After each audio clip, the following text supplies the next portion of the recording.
Hi guys! Magandang araw! Tara't magluto ng tinolang manok with atay. Ayan nga mga sangkap na kailangan sa ating lulutuing ulam. Ayan at luto serye na naman tayo ngayon. Tara't umpisahan na! Maglagay lang tayo ng oil at ilagay yung ating luya and bawang. Ayan at halu-haluin lang hanggang lumabas yung kanyang aroma.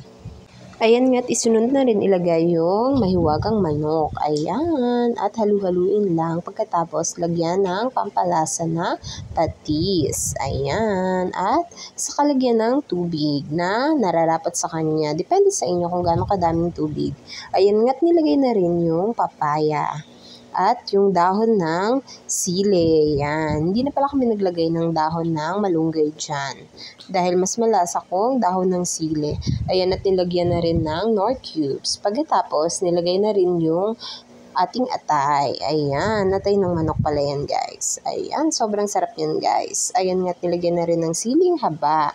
Ayan at nilagay na yung dahon ng sili. Ayan at luto na rin yan guys. Tara't kumain. Sana po ay nag-enjoy kayo sa aking munting video.